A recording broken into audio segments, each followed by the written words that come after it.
Oui, ici. Que vous avez découvert Ivoire TV. Ivoire TV.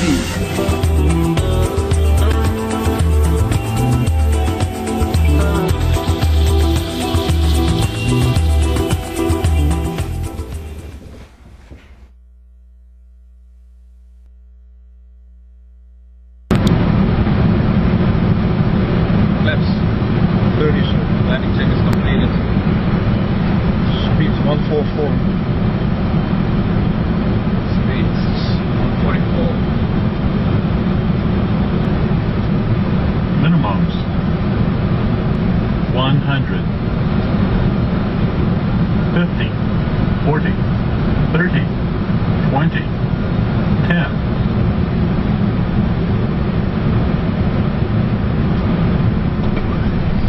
Speed brake stop.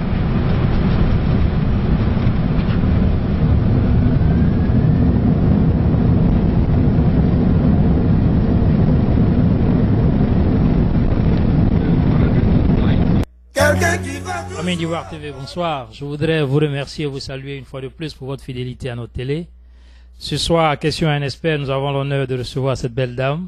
Bonsoir, Madame Livingstone. Bonsoir. Merci pour cette opportunité que vous nous offrez pour échanger avec vous. Vous êtes Manager Training and Development, Audit and Operation Yes. à l'aéroport de Philadelphie, Oui, ça. c'est cela. Oui. Vous dirigez 500 employés. Vous allez nous parler un peu plus de cela. Oui, bien sûr. Vous êtes aussi chargé de la sécurité. Vous êtes Safety Committee Woman Chairwoman. Safety Committee Chairwoman. Oui, mais c'est quoi le Safety Community Chairwoman? Le Safety Committee, c'est quelque chose que j'ai mis, c'est une organisation que j'ai créée au niveau de l'aéroport pour que à tout niveau, que ce soit les employés sur le field, et puis que ce soit des managers, que ce soit les vice presidents, on se rencontre tous une fois par mois et on parle des questions de sécurité parce que bon, chacun vit la sécurité à leur niveau.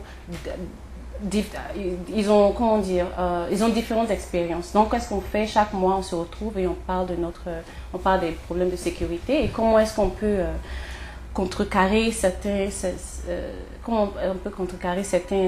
accidents, certains problèmes et tout ça. Mais donc, c'est vous qui avez mis ça sur le pied. Oui. Ça n'existait pas avant vous. Ça hein? n'existait pas. Donc, j'ai pensé, en fait, j'ai eu une inspiration parce que j'étais allée à une conférence et j'ai eu une collègue avec qui on a eu une discussion. Puis j'ai dit, quand je rentre à Philadelphie, c'est quelque chose que je veux faire. Et puis donc, c'est comme ça que ça a été créé. Puis bon, donc, chaque mois, on a le comité, la réunion, le meeting. Et puis bon, après le meeting, j'ai les notes que j'envoie à tout le monde. Et puis bon, pendant ce meeting-là, on parle de tout. Et donc, ce qu'on a décidé, ce qu'on pense qui peut être bien pour différents employés. Donc, on met dans le, comment ils appellent ça, un petit journal pour qu'ils lisent un peu, pour qu'ils se rafraîchissent un peu au niveau de la sécurité. Belle innovation. Oui. Amis d'Ivoire TV, je voudrais vous rappeler que nous avons une sœur. Oui. Parce que Madame Livingstone est Odette Traoré. Traoré, Elle est ivoirienne d'origine, c'est cela? Oui, c'est ça. Je suis de la Côte d'Ivoire. Oui, ça fait combien de temps que vous êtes là? Ça va faire environ 13 ans, depuis 1998. Et vous êtes arrivé directement dans le... Oui, je suis arrivée directement, puis à Philadelphie. Ouais. Oui. Et vous avez commencé en même temps, là, dans le domaine de l'aviation? aérien? Non, pas du tout. En fait, l'aviation, comme je disais, c'était un petit hasard, mais pas vraiment un hasard, parce que j'ai toujours aimé l'aviation, j'ai toujours aimé l'aéroport. Et j'ai commencé par être interprète, français-anglais. Je travaillais avec la ville de Philadelphie, les centres de santé.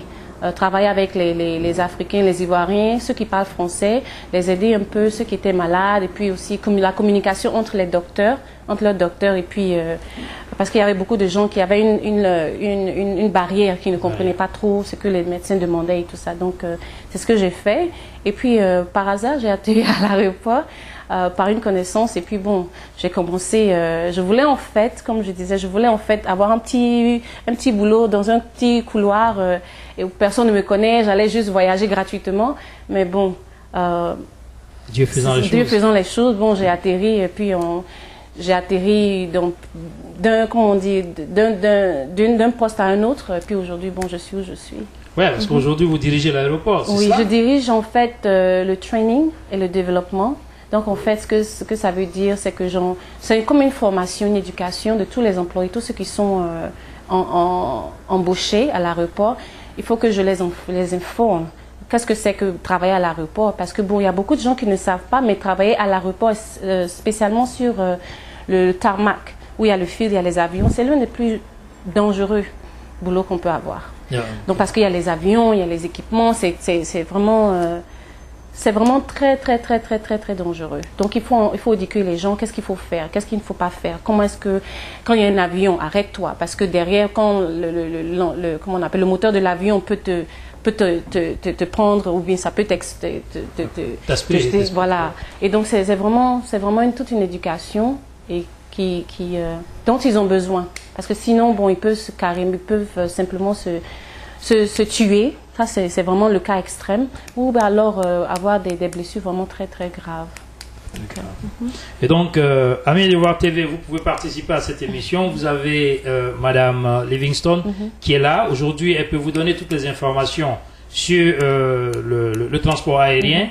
Elle manage, je dirais, vous me permettez de dire cela, l'aéroport de Philadelphie. Elle nous dira tout à l'heure depuis quand avec précision, quand est-ce qu'elle est rentrée à l'aéroport et depuis quand elle occupe ses responsabilités. Je vous donne le numéro de téléphone auquel vous pouvez participer. C'est le 712, le 432, le 0900 et le extension c'est le 17 20 80. La première question véritable qui me vient à l'esprit, Madame Livingstone, ce sont les critères de recrutement dans vos services. Vous êtes une sœur ivoirienne. Oui. Si aujourd'hui un Ivoirien débarque qui veut travailler à l'aéroport, qu'est-ce qu'il fait? Oui, les critères, en fait, ça dépend. Ça dépend dans quel domaine ils vont travailler. Comme l'aviation, c'est un domaine qui est vraiment très ouvert. Ça n'a pas d'importance le background que vous avez. Si vous avez fait, comment on appelle ça, comptable, si vous êtes comptable, si vous êtes dans le marketing, si vous êtes interprète comme je l'étais, si vous êtes... ça n'a pas d'importance de quel background vous venez, mais il y a la place pour tout le monde. Et bon... Si, par exemple, pour être manager ou bien pour être field, ça dépend. Donc, en tout cas, on reçoit des gens de toutes sortes de backgrounds, mais l'important, c'est poser sur la formation. Dès qu'ils arrivent, j'essaie un peu de voir qu'est-ce qu'ils ont fait avant et comment est-ce que je peux les diriger. Parce qu'on a même le tower. C'est de là qu'ils voient tous les avions qui arrivent, qui entendent tous les problèmes, même le capitaine, le pilote communique avec les gens. Donc, il y a tout un... Ça dépend. Tout cela, c'est sous la responsabilité de votre service? Moi, je m'occupe seulement du training, ouais. De la formation professionnelle et aussi du développement. C'est-à-dire qu'en fait, ce que je fais, j'observe beaucoup, et je vois comment est-ce que je peux rendre le boulot plus facile. Comment est-ce que je peux rendre le boulot plus facile en sorte qu'il soit sain et sauf, qui ne se crée pas de problème et qui comprennent, parce que le tout c'est de être sûr que la personne peut faire le travail. Et il faut aussi leur donner le moyen de faire le travail. Il faut leur donner tous les outils en fait pour faire le travail. Et donc moi je détermine un peu j'analyse un peu qu'est-ce qu'il faut faire. J'écris les trainings, je peux écrire par exemple un training manual. Voilà, le manuel de training, et puis je leur donne, en fonction de ça, ils vont voilà. Ok, cela est formidable. Vous savez que il n'y a pas de vol direct entre la Côte d'Ivoire et les États-Unis. Oui. Hein? Et bon, on nous dit que c'est parce qu'il n'y a pas de sécurité à l'aéroport d'Abidjan. Qu'est-ce que cela veut dire? Il n'y a pas de sécurité parce que ici, les Américains, ils sont très portés sur la sécurité. Quand il s'agit de sécurité, je vous dis, je m'occupe aussi, je forme aussi les gens à faire ce qu'on appelle Aircraft Security Search. C'est avant que les passagers s'asseyent dans l'avion, rentrent dans l'avion, on doit regarder dans l'avion, dans tous les petits creux, pour être sûr qu'il n'y a rien qui peut créer un problème, en fait. Que ça peut partir d'une arme, que ça peut partir des objets tranchants, de la drogue et tout ça. Donc on doit chercher ça. Et pour moi, c'est quand les Américains disent qu'il n'y a pas la sécurité, c'est qu'il n'y a pas toutes ces mesures qui sont prises. Ces mesures ne sont pas prises pour rassurer les étrangers, les touristes, les passagers que bon, si vous arrivez en Côte d'Ivoire, on s'inquiète, comment dire, on s'inquiète pour vous, on va être sûr que tout va être bien parce que bon, moi je vous dis, hein, bon, une expérience que j'ai vécue, Oui. je suis arrivée à Abidjan, moi j'ai vu des gens qui sont, j'ai vu quelqu'un qui est venu chercher un des passagers à la porte de l'avion. Et j'étais étonnée, j'étais pétrifiée parce que je me dis, bon, ça veut dire que n'importe qui peut avoir accès à l'avion, peut avoir accès aux passagers. Est-ce que c'est pas un professionnel ça dit que vous en tant que vous avez une telle position. Est-ce que si un de vos parents arrive à l'aéroport de Fila, vous ne pouvez pas aller chercher la personne? Pas du tout. Je ne peux pas aller à l'avion prendre la personne. Et encore, c'est une question de sécurité. Il faut que la personne, que ce soit mon parent, que ce soit le président, que ce soit un ministre, qui que ce soit, il doit passer par la sécurité. Il doit passer par la sécurité. On doit les checker, on doit se rassurer que ils sont rentrés en norme dans le pays et qu'ils n'ont aucun objet qui n'est pas permis par rapport à la sécurité. Et je pense que c'est de ça qu'on a besoin. C'est ça qui est le problème à Abidjan. Et donc, si vous avez un conseil à donner à la nouvelle administration, qu'est-ce que vous allez leur dire? Ou qu'en fait, vous savez, nous vivons ici, si nous voulons partir en Côte d'Ivoire, ce serait beaucoup plus aisé d'avoir un vol direct que de passer par l'Europe ou par les pays voisins. Qu'est-ce que vous direz? Moi, je pense que pour nous, pour pouvoir partir en Afrique, en Côte d'Ivoire, c'est vraiment plus, ce sera vraiment intéressant pour nous d'avoir un vol direct. Comme le Libéria, qui a un vol direct de Delta au Libéria, comme le Ghana, qui a un vol direct d'ici au Ghana. Donc nous, en tant qu'Ivoiriens, vraiment, ce serait quelque chose, ce serait vraiment, comment on appelle ça, un grand progrès, si on pouvait avoir un vol direct. Mais comme je disais, je veux revenir un peu au sujet des problèmes qu'on a, que j'ai rencontrés. Et je pense que bon, ça dépend la sécurité, la sûreté des gens, le manque d'intégrité. Moi, pour que je puisse sortir mes bagages de l'aéroport, il a fallu, quoique je n'avais rien de spécial, mais il a fallu que je paye. Parce que sinon, on te bloque et tu ne bouges pas. Et donc, il y a un manque d'intégrité, il y a la corruption qui est vraiment... Donc, je pense qu'il faut... On a beaucoup à faire, mais il faut commencer par un changement de mentalité. Moi, je pense que la nouvelle administration est en train de la faire signer, je crois, hier, au ministre, au membre du gouvernement, je dirais une charte de bonne conduite, un engagement. Voilà. Et aujourd'hui, il s'engage à lutter contre la corruption. Est-ce que ce sont des éléments qui peuvent rassurer? Ce sont des éléments qui vont surtout rassurer, surtout pour la certification. Je vois jusqu'à présent, on n'a pas encore eu la certification. Et ça, c'est des éléments qui vont... C'est quoi la certification? La certification, en fait, venant des États-Unis, c'est pouvoir donner le droit aux compagnies aériennes américaines d'aller directement, avoir un vol directement. Et les conditions de la certification, c'est quoi? Les conditions, c'est la sécurité, être sûr que bon, il n'y a pas de corruption, être sûr que tout ce que j'ai mentionné, la corruption, être sûr que bon, il y a de l'intégrité et que les gens ne peuvent pas payer quelqu'un pour pouvoir avoir certains services. Et donc, je pense que ça commence du plus haut au plus bas, du plus bas au plus haut, et que tout le monde, on doit se mettre dans l'idée que bon. Vous êtes professionnel de l'aviation. Vous êtes ici aux États-Unis. Vous dirigez des services. Ce n'est pas un seul. Je vois Training, Development, Audit, Operation, et puis Safety. Community. So, vous avez un certain nombre de services que vous dirigez ici. Voilà. Et si l'administration ivoirienne vous appelait, parce qu'il est important qu'aujourd'hui, le président Alassane, quand il est venu, il a invité les Ivoiriens à revenir. Et vous êtes technicienne, au plus haut niveau, dans le domaine. Si on vous appelle pour venir, qu'est-ce que vous dites et qu'est-ce que vous proposez?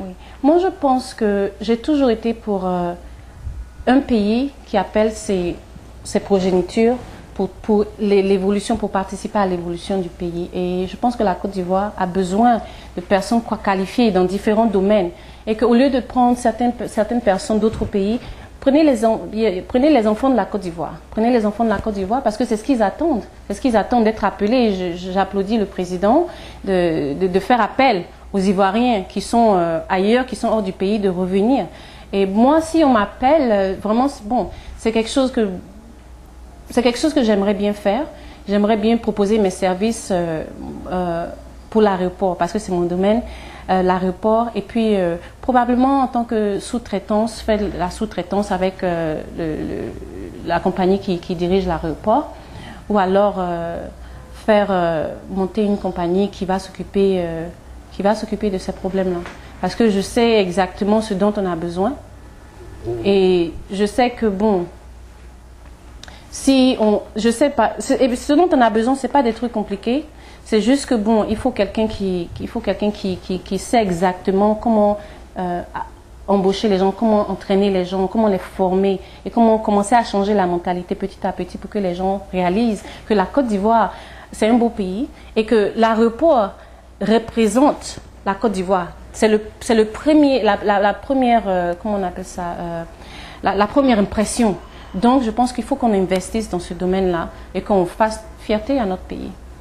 Bah, je pense que c'est bien dit. Vous êtes professionnel du transport aérien. Ouais. Et donc, vous êtes la personne la mieux indiquée pour nous dire. Vous êtes allé à Abidjan en 2008. Oui. En 2008. Hein. Cela faisait déjà combien de 10 temps ans. 10 ans que vous n'étiez pas que parti. je n'étais pas partie. Ouais. Ça faisait 10 ans que vous n'étiez pas parti. Et il y avait eu un grand changement négativement ou... Non, en fait, j'étais positivement surprise du fait qu'on avait aménagé l'aéroport et tout était plus modernisé que quand je partais. Le seul problème est que comme on nous reproche encore, c'est la sécurité, même la sécurité, la corruption et tout ça. C'était ça qui était le problème. Et j'étais étonnée de voir que, bon, il y avait des gens qui avaient accès à des endroits où ils ne doivent pas avoir accès. Et il y a des trucs de base, comme avoir, par exemple, un badge qui montre que cette personne a accès à cet endroit. Il y a des endroits qui doivent être off-limit du public. Et un autre aspect qui m'a beaucoup choquée, c'est quand tu sors de l'aéroport, il y a du monde. Donc, je suis sortie et je suis rentrée. Il y a quelque chose qui... Le monde, ils sont arrêtés, ils sont juste... C'est comme si c'est un spectacle. Et je pense que ça effraie aussi les gens quand ils viennent de l'étranger. Les touristes. Voilà. Et puis, bon, il faut qu'on se rassure, il faut qu'ils soient rassurés parce que tous ces gens-là, puis tu as tous ces gens qui t'attaquent. On a besoin d'une structure organisée.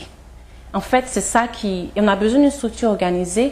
Quand les gens viennent, ils savent, OK, quand je vois ces gens-là, je sais qu'ils appartiennent aux membres de l'aéroport et je sais que je suis en sécurité avec eux.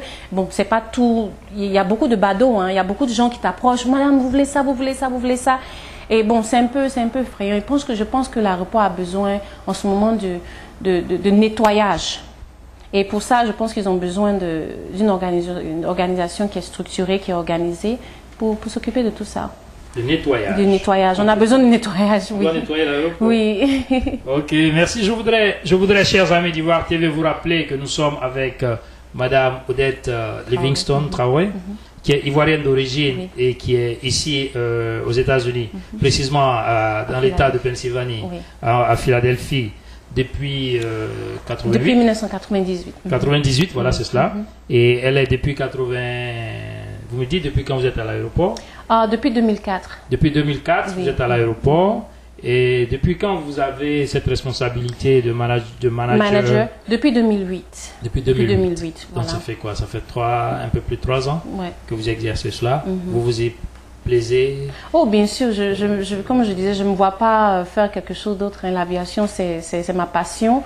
Et j'adore mon boulot, j'adore le travail que je fais. Ça me donne l'opportunité de changer des gens, la manière dont ils pensaient. Ça me donne aussi l'opportunité d'éduquer les gens. Il y a des gens, comme on dit, la sécurité, c'est pas seulement au travail. C'est à la maison, en venant au travail, et puis bon, au travail aussi. Donc ça me donne l'opportunité de les éduquer sur tout ce domaine. À des gens qui n'avaient aucune idée qu'est-ce que c'était l'aviation, qui n'ont jamais pris l'avion et tout ça.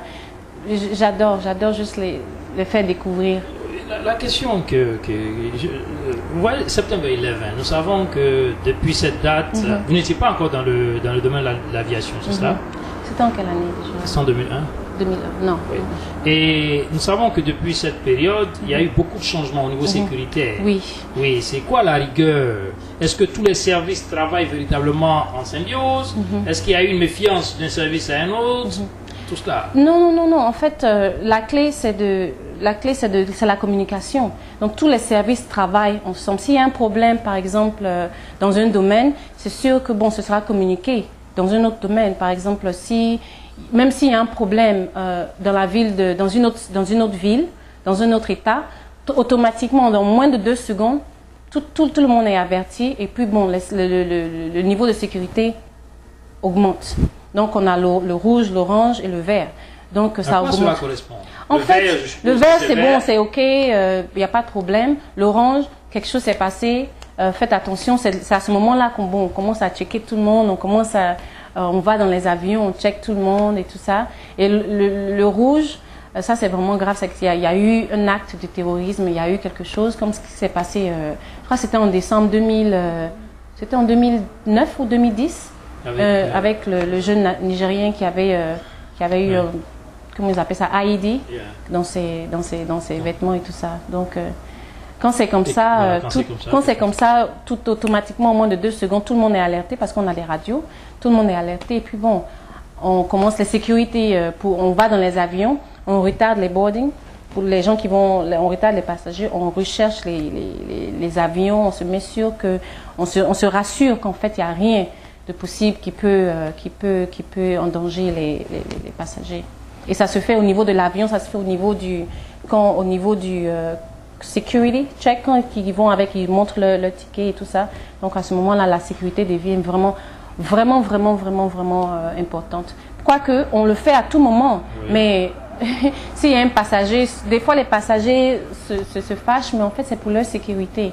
Et quand ils voient que bon, il y a eu quelque chose qu'on a découvert, un complot ou quelque chose comme ça, ils sont vraiment contents. Oh, heureusement qu'il y avait la sécurité et tout ça. Donc c'est important. Parlons de sécurité. Nous savons que depuis l'année dernière, on parlait de main des scanners qui allaient pouvoir, permettez-moi le terme, complètement full body scan. Où nous en sommes. À l'aéroport de Philadelphie, ils ont commencé à utiliser. En fait, c'est très simple. Moi, personnellement, je préfère ça. Parce que bon, on n'a pas à te toucher. Tu n'as qu'à rentrer dans le scanner. Et puis, bon, automatiquement, ils voient tout. Hein. C'est pas qu'on vous voit déshabillé, nu. On vous voit seulement s'il y a des objets que vous avez en votre possession, ils peuvent voir. Par exemple, si c'est un pistolet, si c'est un couteau, ils peuvent voir la forme et tout ça. Ah, c'est pas qu'on vous voit complètement nu. Non, pas du tout, pas du tout. Les gens, ils ont eu cette impression, mais en fait, c'est pas cette impression. On vous voit pas nu, c'est pas. Ça, ce serait une violation de droits de l'homme. Ils font pas ça. C'est juste pour. C'est comme on voit seulement des objets. On voit une forme, mais on voit les objets. Si vous avez, c'est comme si vous scannez un sac. Vous voyez pas les fils, vous voyez s'il y a des objets, les formes et tout ça. Sinon, ils ont commencé à utiliser ça dans plusieurs aéroports. À Philadelphie, j'étais à Los Angeles, ils utilisent ça. J'étais à Charlotte, dans différents aéroports, ils utilisent ça. Et ça pose pas de problème avec Non, pas du tout.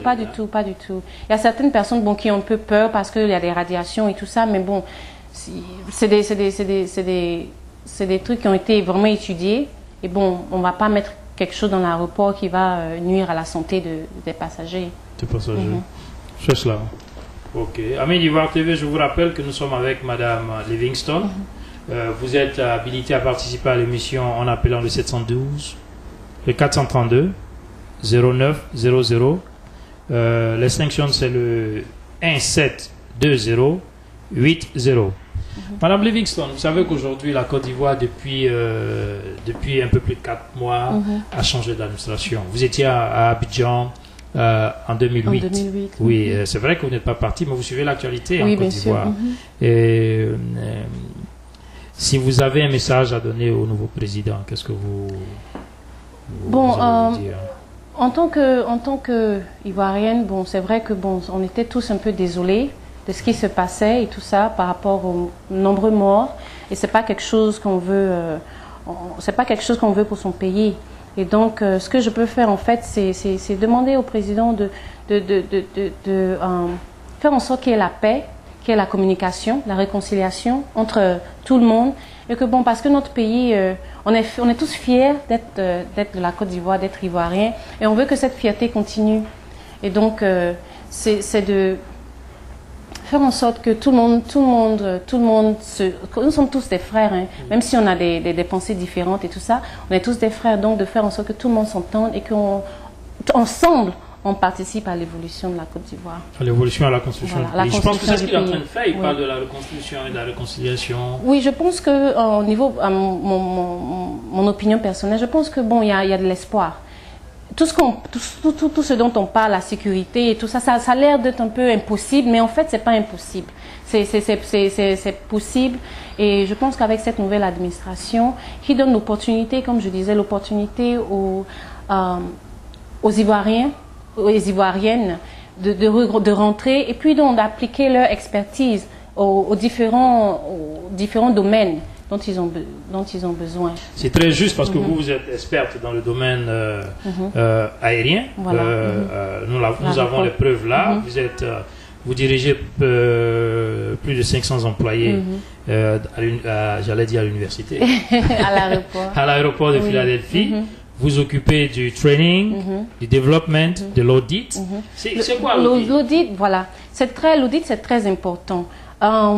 L'erreur que la plupart des gens font, même des fois, je pense qu'en Côte d'Ivoire, c'est que bon, vous avez un projet, vous avez surtout l'aéroport. On dit, ok, vous vous occupez de ce domaine-là, vous vous occupez de la sécurité, ou bien vous vous occupez de l'esthétique de l'aéroport.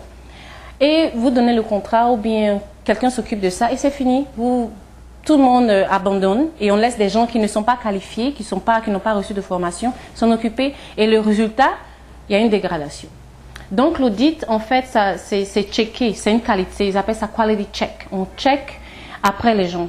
C'est comme si on vérifie le travail. On vérifie le travail. Mais des fois, il y a des gens qui pensent que, oh oui, on vérifie mon travail, je sais ce que je fais, je n'aime pas qu'on vérifie mon travail. Mais en fait, en vérifiant le travail, comment je fais mes audits, en fait, le but, c'est pas trop de pénaliser les gens, c'est pour corriger les mauvaises habitudes. Donc, en faisant l'audit, en faisant les vérifications, c'est de voir est-ce qu'il y a une mauvaise, comment on dit, the habit. Voilà. Une mauvaise habitude qui est en train de se former. Et dès à ce moment-là, on corrige ça. Okay, ce que tu es en train de faire, c'est pas comme ça qu'on fait. Il faut le faire comme ça. Et je pense qu'en faisant des audits plus fréquemment, les gens se corrigent et au fur et à mesure, ils apprennent les bonnes habitudes. Et les audits, c'est pas seulement au début, c'est pas au milieu, c'est pas à la fin, c'est à tout moment. Il faut que les gens sachent que, parce que c'est l'être humain, hein, si la personne sait que bon, quand je fais mon travail, que quelqu'un va venir vérifier ça, donc ils vont le faire mieux. Ils vont le faire mieux. Voilà. Okay, d'accord. Donc c'est quoi la fréquence des audits quand vous confiez une opération à quelqu'un? Par exemple, moi je fais les audits, je peux faire les audits peut-être 2-3 fois par semaine. J'ai des assistants qui vont, je les envoie, je dis ok, aujourd'hui vous allez vérifier ce côté-là, vous allez vérifier cet endroit-là, vous allez vérifier cet endroit-là. Et puis, bon, en fonction des résultats qu'on reçoit, que je reçois, donc j'analyse, je dis, bon, pourquoi est-ce que tout le monde fait cette erreur? C'est que quelque part, mais peut-être que c'est la formation qui n'était pas profonde, peut-être que, bon, c'est une question, c'est un facteur humain, peut-être que, bon, et j'essaie d'analyser avec mes collaborateurs, mes assistants, puis bon, on se dit, bon, peut-être qu'on peut faire une classe pour éduquer les gens, ou alors qu'est-ce qu'on peut faire? On peut faire des photos pour leur montrer la mauvaise façon de faire et la bonne façon de faire. Bon, ça dépend de la gravité de l'erreur qu'ils font, tout ça. Donc c'est beaucoup de boulot. Donc c'est ça que vous voulez conseiller à l'administration ivoirienne? Oui. Parce que c'est tout ça ça se fait pas en Côte d'Ivoire, c'est certain. Non, ça se fait pas, c'est dommage, ça se fait pas. Et on a besoin de ça, parce qu'il faut qu'ils se rappellent que l'aéroport, pour moi, c'est la fierté. Quand quelqu'un arrive à l'aéroport, c'est tout de suite, c'est la Côte d'Ivoire. Déjà, l'expérience, ils commencent déjà leur expérience, leur journée, comment on dit, à l'aéroport. Et donc, si tu arrives à l'aéroport, que tu as peur que quelqu'un te braque, ou bien même à l'aéroport, avant que je parte, on m'a dit, fais attention aux taxis, hein, ce sont les taxis qui braquent les gens. Tout de suite, j'ai le cœur qui bat, j'arrive, quelqu'un me parle, ne me parlez pas. Je ne pense pas qu'on doit avoir ce genre d'appréhension quand on arrive là. Et je pense les gens qui arrivent en Côte d'Ivoire doivent se sentir à l'aise, doivent se sentir vraiment contents d'être arrivés en Côte d'Ivoire. Et c'est la sécurité qui garantit cela, c'est ça? Et puis aussi, je pense que bon, ce que j'ai pas vu à l'aéroport, c'est que ça ne représente pas notre pays. L'art, il n'y a pas l'art ivoirien, il y a beaucoup de choses. L'esthétique, en fait, J'ai pas vu. Je voulais qu'on l'autre, parce qu'on a du bois, on a beaucoup d'objets d'art qui sont vraiment très beaux. Et je pense que c'est un plateau où on doit promouvoir les artistes ivoiriens. Parce que les touristes, quand ils viennent, ils vont au marché pour s'acheter des objets d'art. Mais à l'aéroport, s'ils voient que c'est exposé et tout ça, ou le nom de l'artiste en bas, c'est des trucs bon, qui peut aussi... On peut utiliser l'aéroport pour promouvoir aussi la culture ivoirienne. Oui, ça c'est Voilà. bien dit. Donc, quand vous avez vu l'aéroport d'Abidjan, vous avez pensé que c'était... C'était juste... C'était beau, Oui. mais ça ne représente pas un pays africain. Un pays africain. La Côte d'Ivoire, je suis tellement fière d'être ivoirienne, et j'en parle tout le temps, j'en parle avec passion, et je me dis qu'avec l'aéroport, on peut se servir de l'aéroport pour faire beaucoup de choses. Promouvoir, tout ça. Je dirais, je ferai un coup d'œil à l'administration ivoirienne, parce que avec la passion qui se dégage de vous, Oui. nous savons que si vous êtes appelé, vous avez Oui. fait beaucoup de choses avec la Oui, bien sûr, j'ai vraiment... déjà, j'ai commencé... J'en ai fait un projet, en fait. J'en ai fait un projet dans ma tête, et puis j'écris... Voilà ce dont l'aéroport a besoin, voilà ce dont l'aéroport a besoin, voilà ce dont l'aéroport... Pas moi-même, mais ma propre expérience, mais aussi, bon, parce que j'entends, parce que je lis et tout ça. Donc, j'ai toute une présentation... si l'administration est intéressée, voilà ce qu'il faut faire. Et c'est des trucs simples, c'est pas des trucs, bon, il faut aller sur la montagne de Kilimandjaro, c'est des trucs simples qu'on peut faire, qui sont possibles. Mais c'est juste que, bon, peut-être que les gens n'ont pas la volonté, ou bien alors ils n'ont pas... Peut-être qu'ils ne savent pas. Ils ne savent pas, c'est l'ignorance aussi des fois. Ouais. Donc... il faut communiquer, il faut communiquer, leur dire, voilà. Il faut parler avec eux. Voilà, c'est ça, la communication est très importante. Là-bas, ils ont une communication, mais c'est dans le mauvais sens. Ouais, ça veut dire. La communication dans le mauvais sens, disons, c'est comment on appelle ça, la corruption.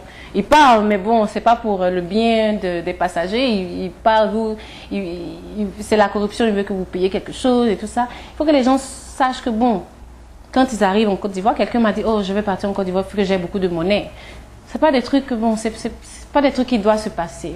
C'est-à-dire que quand ils arrivent, il faut qu'ils sachent que, bon, si j'ai tous mes papiers en règle et si tout est correct, je peux traverser la sécurité. Comme ici, en fait. Oui, comme ici. Mais oui. Vous pensez que si on vous confie ça, vous pouvez amener les gens à rompre avec ces habitudes? Oh oui, bien sûr. Je pense que l'être humain apprend toujours. Personne n'est né avec les qualités qu'ils ont. Personne aussi. Les gens, on change toujours. On apprend toujours. Et je pense que, bon, les Ivoiriens sont... c'est un peuple qui est vraiment très accueillant.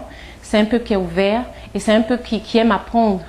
Et je pense que s'ils sont exposés à la formation de tout ce dont on a parlé et tout ça, je pense que dans quelques années, l'aéroport d'Abidjan, ce sera l'un des meilleurs. Hein. C'est combien d'années vous donnez à cet aéroport si vous êtes en charge de ça? Si moi je suis en charge, je pense que je donne peut-être un an et demi, 2 ans pour vraiment... Ça, parce que je pense que tout de suite, les gens vont savoir qu'il y a un changement. Et bon, maintenant, on leur donne le noyau de ce que c'est, hein, le noyau, et puis maintenant, de là, on va cultiver ça. C'est une culture, en fait, c'est une culture. Et au fur et à mesure, les gens, bon, ils vont commencer à y croire. Ah, vraiment, notre pays évolue, bon, l'aéroport, bien maintenant, les gens, quand ils vont entendre que les gens, les touristes qui viennent, les hommes d'affaires qui viennent, ah, vraiment, je suis allée en Côte d'Ivoire et vraiment, c'était pas comme la dernière fois, vraiment, les gens étaient vraiment, la sécurité était vraiment au point et puis tout ça. Bon, je pense que, bon, en ayant des feedbacks positifs, je pense que ça va vraiment... Ça va aller, hein, 2 ans et demi. 2 ans et demi. 2 ans, non, je pense que 1 an et demi, 2 ans, je pense que, bon, les gens, ils ont...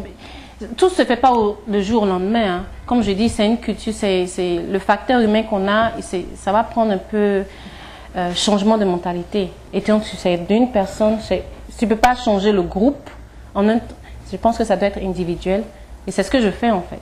Quand je fais l'audit, quand je fais le on-the-spot coaching, c'est-à-dire que tu vas chez l'individu, ils sont étonnés. Oh, on me connaît. Il y a beaucoup de gens ici, mais oui, je connais ton nom. Voilà, je t'ai observé, tu faisais ça, mais il faut que je te dise, c'est pas comme ça qu'on fait. Voilà, tant que je te montre comment on le fait. Et tout de suite, ils se sentent importants. Comme moi, je pense que tout le monde est important. Oui. Tout de suite, ils se sentent, oh, elle m'a approché, elle m'a parlé, tout ça. Bon, vraiment, je vais faire de mon mieux pour faire le boulot, parce que bon, on m'observe. Et que bon, ça aussi, je pense que les gens prennent une fierté de savoir que bon, il y a quelqu'un qui s'intéresse tellement à eux qui va leur montrer le droit chemin. Donc, Je pense que c'est possible. C'est vraiment Et- possible. Merci. Je voudrais vous demander, oui, allez-y, je voudrais vous demander de façon précise les 5 critères que nous devons retenir, que la Côte d'Ivoire doit retenir pour obtenir la certification des États-Unis. Sécurité, Oui. sécurité, sécurité, sécurité. C'est 5, j'ai dit ça plusieurs Oui, fois, mais en fait, ouais. la sécurité est le critère le plus grand. Parce qu'ici, aux États-Unis, la sécurité, quand je fais des classes, sécurité, c'est 90%. C'est de ça qu'on parle, 90%. Sur la sécurité. Et aussi, il faut la corruption, c'est Oui. la deuxième corruption, il faut qu'il fasse un effort pour éviter, comment dire ça, pour éviter la corruption. Je ne veux pas qu'on soit connu comme un aéroport qu'il y a la corruption. Voilà. Et il faut qu'on sache aussi que, bon, quel que soit ton poste, quel que soit qui tu es, la sécurité c'est la première chose. Donc, que tu sois un président, que tu sois un ministre, il faut que tu montres l'exemple. Parce que, bon, tu ne montres pas l'exemple et tu veux que les gens fassent. Tu veux que, par exemple, quelqu'un suive la sécurité, le président ou bien le ministre même ne suivent pas. Bon, les gens vont pas, ils vont se dire, mais le plus grand, les grands types, comme ils le disent, ils font même pas. Pourquoi est-ce que moi je vais le faire? Donc, il faut qu'on montre l'exemple. Il faut que l'exemple soit montré. Il faut qu'on soit modèle. Qu'est-ce que vous voulez dire? Vous voulez dire que le chef de l'État doit passer par la barrière de sécurité? Bon, ici, Voir s'il n'est pas armé? non, je vais vous donner un exemple, par exemple. Oui. Par exemple, quand le président Obama arrive à l'aéroport, bon, il passe par la sécurité, mais il y a une sécurité, bon, il ne peut pas passer par la sécurité où il y a tout le monde. Bon, il y a une sécurité, une porte de sécurité où le convoi présidentiel passe. Et déjà ça, ils vont, on va checker les voitures, ils vont sur la sécurité aussi, hein. Mais c'est pas où il y a tout le monde, parce que bon, ça va créer une meute et tout ça. Mais sinon, aussi, ils passent sur la sécurité, le convoi passe par la sécurité. Ah bon? Ah, bon, je ne savais pas. Je pensais que le président était... Il passe par la sécurité parce qu'il y a d'autres voitures, il y a un convoi, donc on check. Ils appellent ça, par exemple, dans l'aéroport, où je ne sais pas comment l'aéroport d'Abidjan est construit, mais il y a un endroit où, par exemple, ceux qui... Voilà. Même là, il y a des gens qui se rassurent que, bon, que ce soit le président, bon, le président passe, bon, il y a des gens qui sont autour du président, on doit se rassurer que, bon, ces gens-là, ils vont entrer dans l'aéroport, ils vont monter dans l'avion, que ce soit le président, il faut que le président soit en sécurité. Il faut que même ces gens-là soient en sécurité parce que, bon, à la fin, on ne sait pas qui est qui. Donc, tout ça, ça passe dans la sécurité. Merci. Chers amis d'Ivoire TV, je voudrais vous rappeler que nous avons l'honneur. J'ai dit c'est un honneur parce que c'est un honneur et un plaisir de vous avoir, Madame de Wigstone. Ça fait plaisir d'échanger avec une sœur qui occupe ces responsabilités-là. Je voudrais maintenant vous demander si nos amis qui nous regardent, ceux que nous appelons amis d'Ivoire TV, si quelqu'un de façon concrète a besoin de travailler à l'aéroport, qu'est-ce qu'il doit faire? Bon, l'aéroport, des fois les gens ils ont une idée de l'aéroport. C'est pas un endroit qui est, comment dire, où personne ne peut aller. Ce qu'ils doivent comprendre, c'est qu'à l'aéroport, il y a plusieurs compagnies. Il y a l'aéroport, il y a la gérance de l'aéroport et il y a plusieurs compagnies. Donc, ce que je vois, beaucoup de gens me demandent ce que je leur conseille. Vous allez voir les différentes compagnies qui travaillent à l'aéroport, puis vous remplissez une application. Et puis bon, c'est comme une société, on regarde votre résumé et tout ça, et puis bon, on vous appelle. Maintenant, il y a différents niveaux. Si par exemple, quelqu'un veut être il y a beaucoup de gens qui disent « Oh, je veux la position, je veux le poste que tu occupes ». Le poste que j'occupe vient avec beaucoup d'expérience. Ouais, non, ça c'est clair. Voilà, beaucoup d'expérience, c'est-à-dire que bon, j'ai eu ce poste parce que j'ai l'expérience, qu'il y a beaucoup d'expérience et tout ça. Et bon, il faut commencer quelque part. Par exemple, je m'occupe aussi de aircraft appearance. C'est la façon dont l'avion doit être propre. L'avion doit avoir tout ce dont les passagers ont besoin pour voyager. Donc, j'ai beaucoup de gens qui commencent par là. Je les entraîne aussi dans l'avion, qu'est-ce qu'il faut toucher, qu'est-ce qu'il ne faut pas toucher.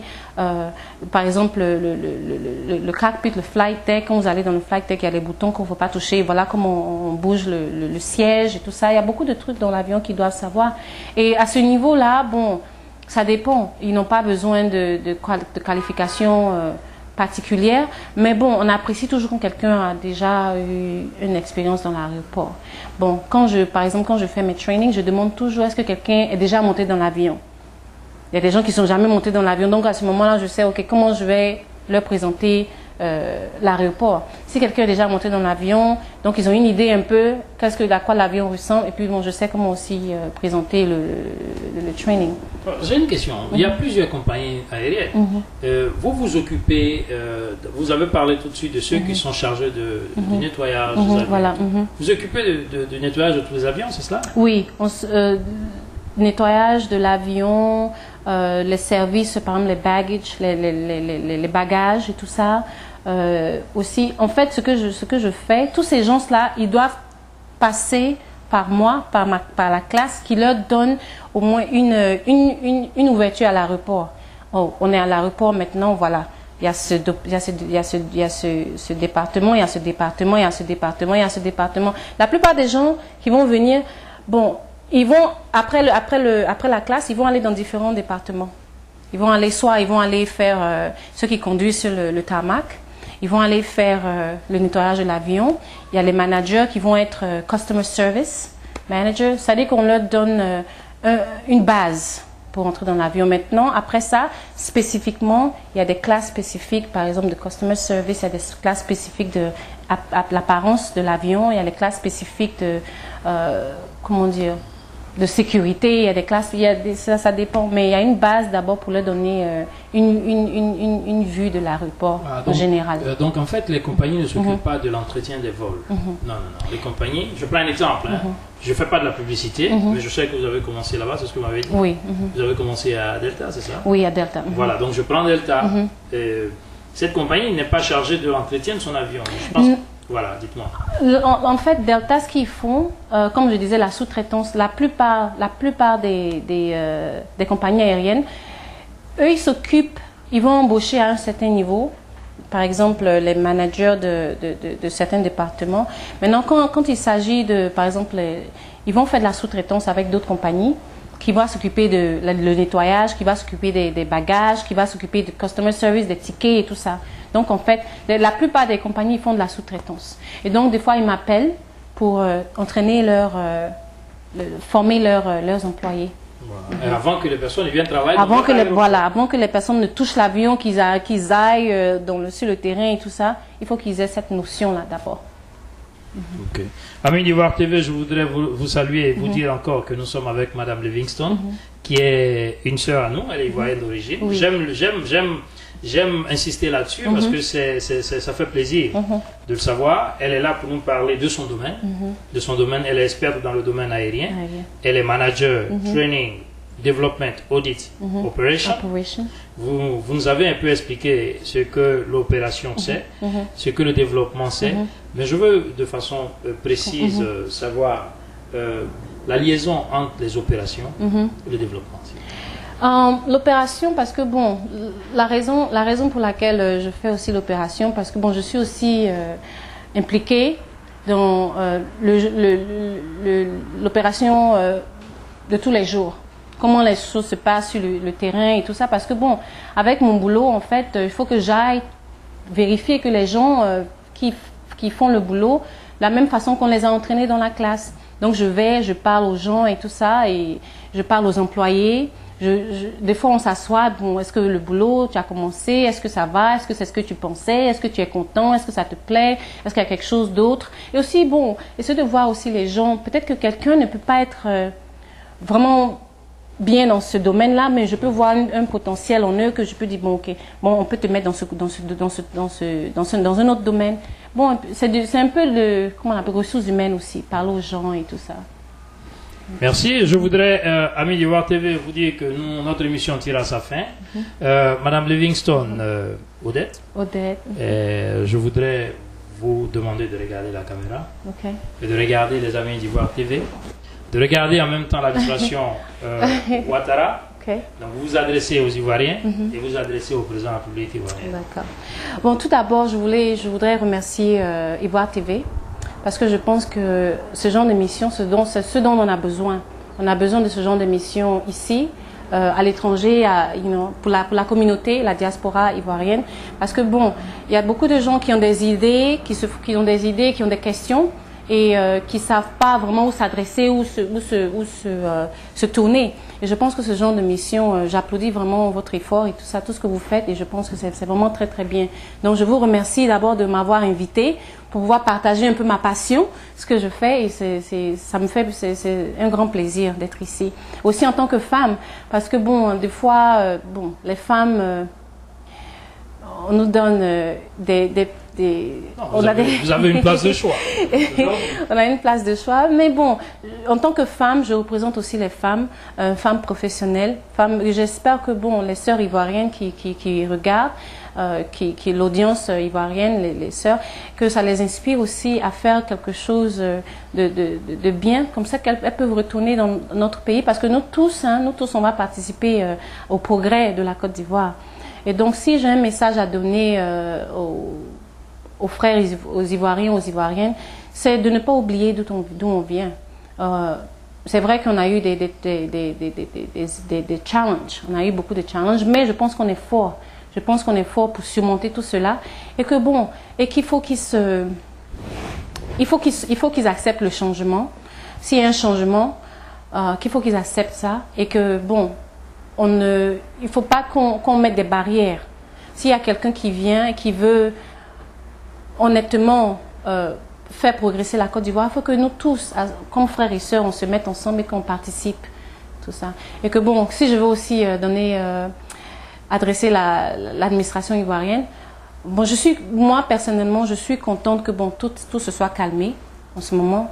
Et bon, maintenant, il y a des Ivoiriens qui voulaient rentrer, qui voulaient aller visiter la famille. Et maintenant, bon, c'est des choses ce sera possible quoique c'est pas direct, mais bon, on va on va quand même aller visiter les parents et tout ça. Et que bon, je les remercie d'avoir trouvé un consensus où tout le monde, où la paix c'est quoique établie.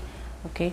Donc, moi, je remercie le président d'avoir fait appel aux Ivoiriens, aux Ivoiriennes qui sont ici, qui sont à l'étranger, que ce soit aux États-Unis ou partout ailleurs dans le monde, de rentrer et de participer au progrès de la Côte d'Ivoire. Parce que bon, je disais que bon, nous on était la perle de l'Afrique de l'Ouest, et puis je refuse d'accepter que bon, on va passer.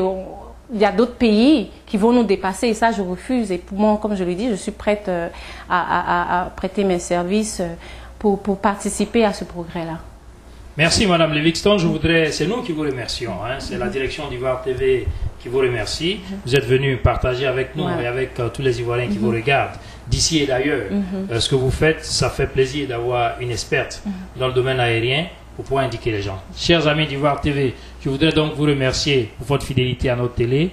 Nous avions l'honneur de recevoir Madame Livingstone Odette Traoré, qui est une sœur et qui dirige les services de training, de développement, d'audit et d'opération à l'aéroport de Philadelphie. Elle s'occupe aussi de la sécurité là-bas. Elle est Safety Chairwoman. Yeah. Je voudrais donc Safety Committee Chairwoman. Yeah, Safety Community Chairwoman.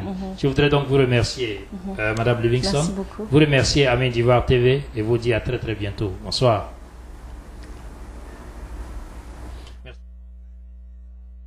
Il est tombé sur escalier roulant. Asalfo, dis-moi la vérité. Est-ce que c'est pas toi-même? Je vais vous dire la vérité. On arrivé à Paris, oh. Premier jour à Paris, oh. On arrivé à Paris, oh. J'étais dans l'avion. Tout d'un coup, j'ai eu l'envie de fumer. J'ai regardé autour de moi. Tout est écrit, no smoking. Si tu comprends pas anglais, ça veut dire faut pas fumer ici là. On arrivé à Paris, oh. Premier jour à Paris, oh. On arrivé à Paris, oh. Je descends de l'avion. La fumée sort de ma bouche. J'ai dit mais Bengue est merveilleux. Cigarette j'ai fumé depuis Abidjan. C'est arrivé à Paris que la fumée sort de ma bouche. Vraiment mes amis, oh, Bengue est merveilleux. Tu vas faire 25 ans là-bas, 35 ans là-bas, tu as ton premier jour à Paris. MS Chicago a eu son premier jour à Paris. Eric Ofaye a eu son premier jour à Paris. Même le grand Georges Bailly a eu son premier jour à Paris. Pour moi là c'est petit. Premier gaou à Paris. Premier gaou à Paris. Avant d'aller à Paris, Assalfo est venu me voir. Il me dit petit Odé, comme toi tu vas souvent à Paris, quand tu montes dans la